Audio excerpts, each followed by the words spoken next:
Hi everyone, my name is Tashiana Osborne and I'm a PhD candidate at Scripps Institution of Oceanography of the University of California, San Diego. I work within the Center for Western Weather and Water Extremes and I study atmospheric rivers or low-level rivers in the sky.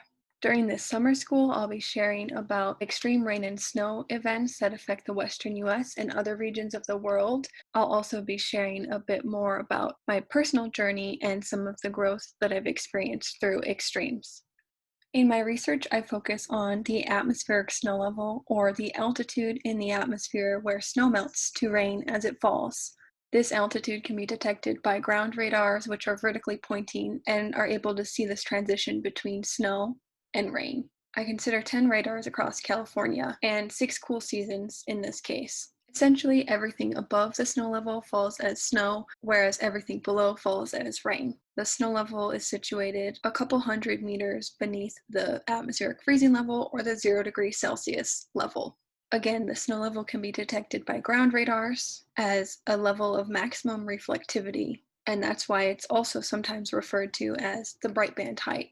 As high moisture air, or what we might consider to be an atmospheric river, streams in from the west coast, it is forced upwards where it cools and condenses and can lead to these orographic cloud events where precipitation on the westward facing slopes of mountains can be enhanced.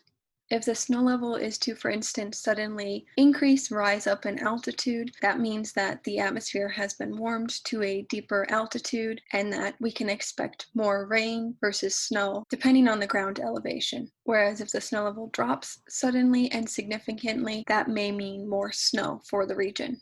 This is why the snow level is particularly important in mountain regions with complex topography. A sudden increase in the amount of rain can mean flooding. Rain can contribute to water supply, but can also quickly lead to destruction. Snow, on the other hand, when heavy enough, can lead to avalanches and road closures in certain regions, but oftentimes accumulates over time. When there's a warm spike or during the late spring, the snow will gradually melt. Cool season, or October through April, snow level values range between 1,000 and 3,500 meters above sea level. Because we've seen changes in the snow level within storms, and these changes can lead to significant differences in the impacts for hydrology and society, the goal of my PhD has become to define, detect, and describe extreme hourly changes in the atmospheric snow level.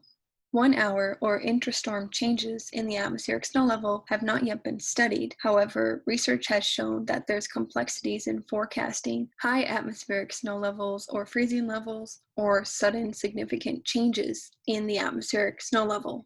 We've found that a significant percentage of these sudden increases or decreases in the atmospheric snow level within storms have been associated with atmospheric rivers, which are plumes of enhanced atmospheric water vapor in low levels of the troposphere. Atmospheric rivers form over ocean regions through complex ocean-atmosphere interactions and can travel to reach land, as shown here. This moving image is showing water vapor in the atmosphere, and you can see some of the streams of moisture coming off of the main moisture sources, which are being considered atmospheric rivers. Overall, atmospheric rivers impact more than 40% of the world's coastlines. They contribute up to 40 to 75% of extreme wind and precipitation events. At the same time, atmospheric rivers can also be beneficial, providing valuable water through rain and snowpack. Atmospheric rivers occur during California's cool season between October and April. We go to various sites throughout California to release weather balloons to measure different variables in the atmosphere as the storms pass. We also measure variables relating to hydrology like stream flow, and certain variables pertaining to soil, including soil moisture and soil temperature.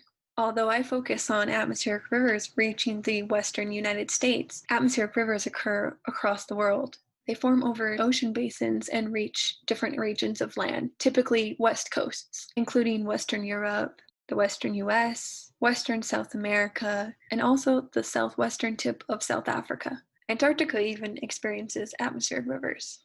In these atmospheric river regions, atmospheric rivers provide up to 60% of precipitation. Atmospheric rivers increase the flooding likelihood by 80%, whereas an absence of atmospheric rivers actually increases the drought incidence by up to 90%. This has been seen in southern South Africa in the Western Cape region, where there was a water supply shortage and crisis, in part due to an absence of atmospheric rivers, which typically reach the southwestern coast during their cool season, providing water. I'll also share a bit more of my personal journey through STEM and my journey to attending United Nations conventions on climate change, which has been a dream of mine. These conferences typically involve around 200 countries and are focused on adaptation and mitigation actions centered around the Paris Agreement. I've been able to attend and present research at the past three conventions on climate change, and I'm looking forward to attending more and being a part of these conversations. We can leave this world better off than it was before we entered into it. Thank you for being here as part of the summer school, and I truly look forward to sharing more.